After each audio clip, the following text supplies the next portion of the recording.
being Eddie Murphy's older brother, did you always want to be in show business?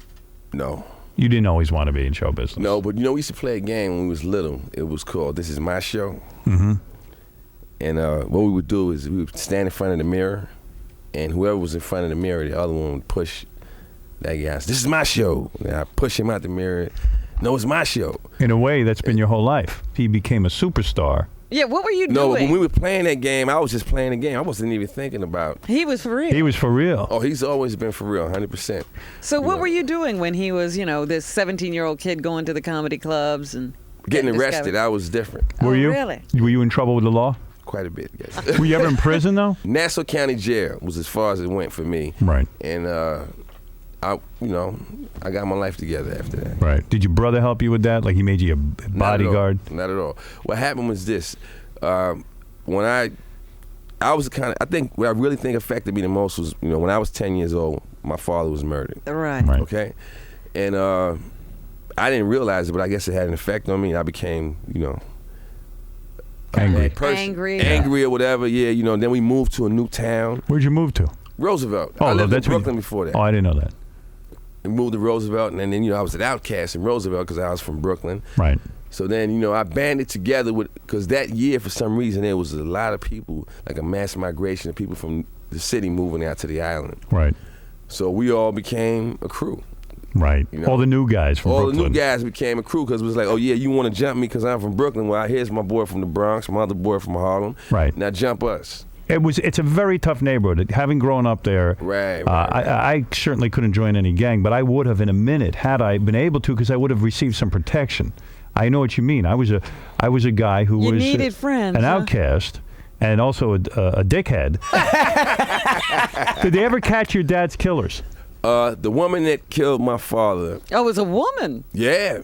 Wow. Why did a woman kill your father? Lovers quarrel. Lovers quarrel. Oh, so your parents weren't together? No, they weren't together. Oh, okay. And it's one of the oldest stories in the books. I tell my kids, man, hey, man, if the girl is mad, don't close your eyes. So watching Eddie's success had to be bittersweet for a guy like you because it was not bittersweet. It was. I can't tell you how proud I am about my brother. There's nothing bitter about it. Be honest for a minute. I'm being totally honest. There must have been times. I'm explaining to you why I wasn't. All right. I know my family's history. Go ahead. From the boat when they first brought us over here. Right. So to see someone rise above that, okay? Right. Because before my generation or whatever, I can't look back and go, oh, yeah, my uncle went to Harvard and then he was this. Right. No, we was, regular American black people, struggling to get ahead. And then one of us broke through.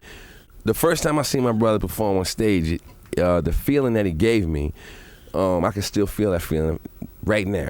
By the way, sometimes it gives me goosebumps. When I seen the crowd react to him, and yeah, I'm very proud of him. I feel your brother is probably the greatest stand-up I've ever seen.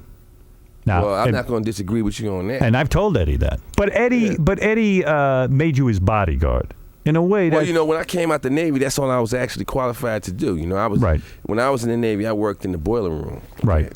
So you got out and Eddie didn't have job. a boiler room where he needed now look, employees. So you get out of the Navy. Yeah. Your brother's a superstar.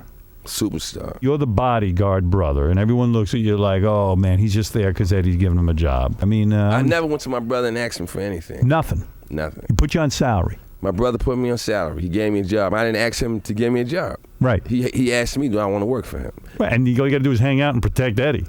Yeah, but what happened was I was overzealous, so... And what happened? What does that mean?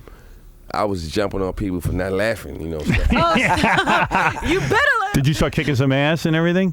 If you said anything wrong, you know what? To an extent, I'm still like that. I'm very protective of both of my younger brothers. Right. So if I said something bad, you would jump on my ass, and that's why. I've grown since then. I don't.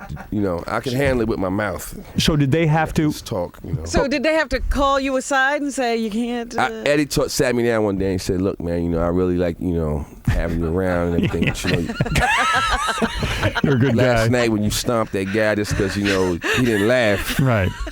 So what happened? So did you get in trouble with the law when you started to be an overly aggressive bodyguard?